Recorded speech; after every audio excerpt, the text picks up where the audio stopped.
I am Shamika, his wife. And I'm Patrick, her husband. For life. Man, for life. No, for life. This is his wife, her husband.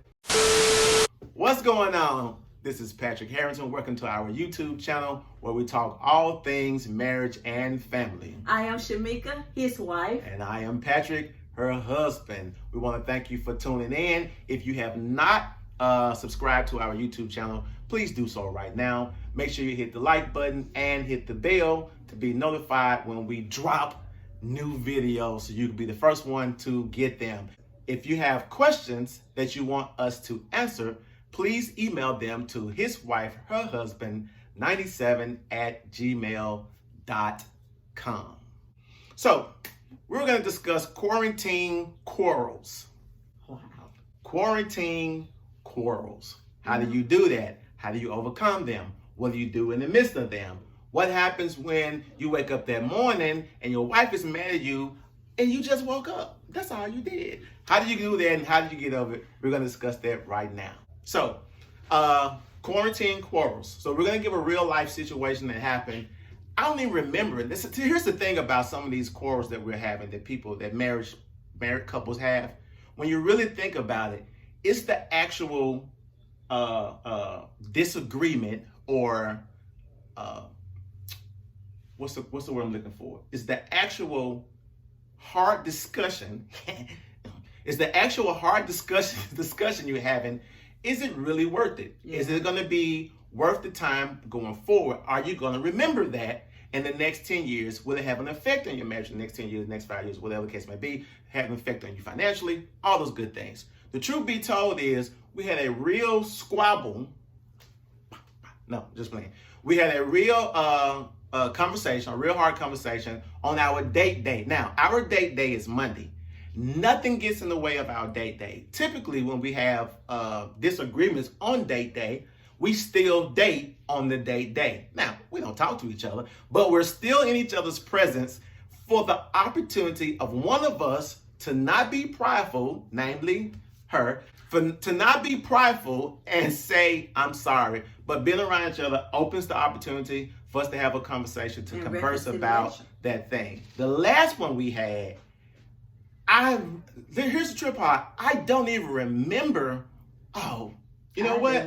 I remember what it was. He always stay up his boundaries and then give me time. So here's the thing. I'm saying, like, I cherish our time. Here's the thing.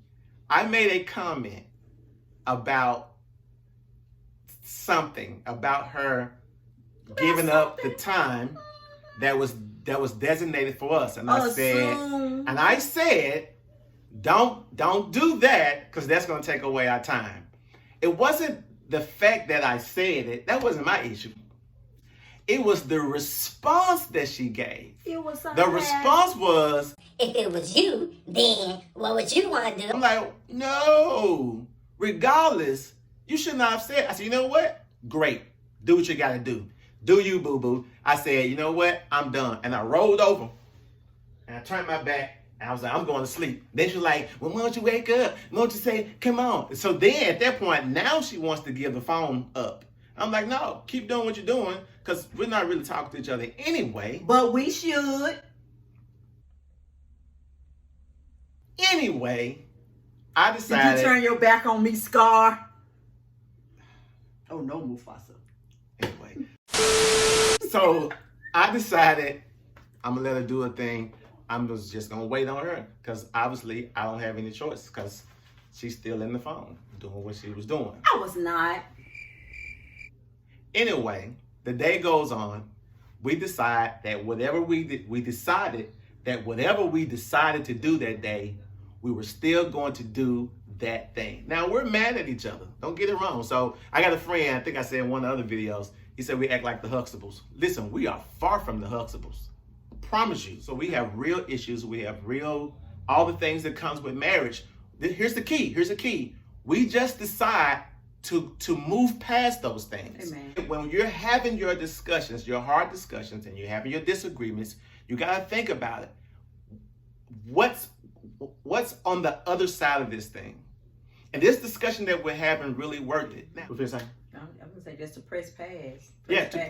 You know, the truth that we got out of it is pressing past the conflict. Like at the end of the day, what was this day for? It was for us to be together. And so we had to press past whatever those obstacles are, whether there was a misunderstanding in the attitude, the tone, the timing, the incident. Like it could really be a legitimate thing because we both perceive what we perceive. Right. But then love overrides it and you say, okay, I'm going to press past that offense and still spend time and date with my spouse. Right. So again, we're talking about date day. And if the couples who are listening to what we're saying, you have to have a date night, whatever it is, and nothing can get in the way of you doing, nothing can get in the way of you participating in your date night.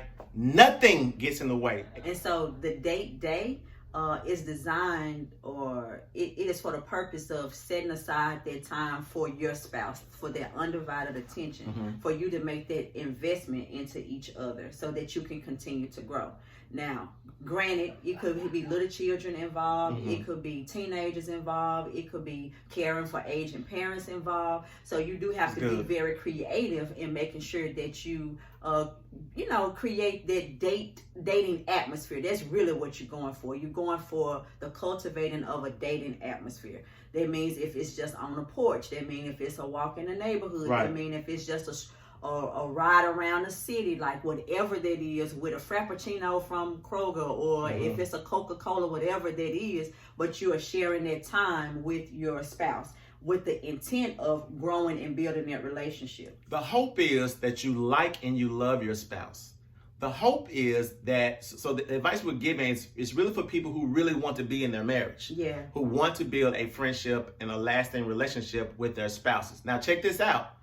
What she's saying is true. That means you have to be creative in what you're doing, because you're going to be together for the next 50, 60 years, and being together with the same person for the next 50, 60, 70 years. The person that's changing.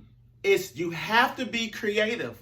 You have to find new ways, create a new atmosphere for intimacy with your spouse. And again, like my wife said, everybody's creating. A lot of guys be like, man, she ain't the same person she was 10 years ago. Nobody's the same person that they were 10 years ago. So if you're not communicating, you don't catch those turns in life. There you go. You don't catch those turns in life. And so what happened is you create accidents and incidents that could cause a separation in the marriage. So communicate. And if I didn't say it, I'm going to say it one more time. Communicate. And let's say that at this moment that you are viewing this video, you are not friends with your spouse. I'll take that into consideration, but I'm asking you to also take into consideration before you said I do, it was a date. It was a chance that you took. It was an investment of your time. It was an investment of your treasure.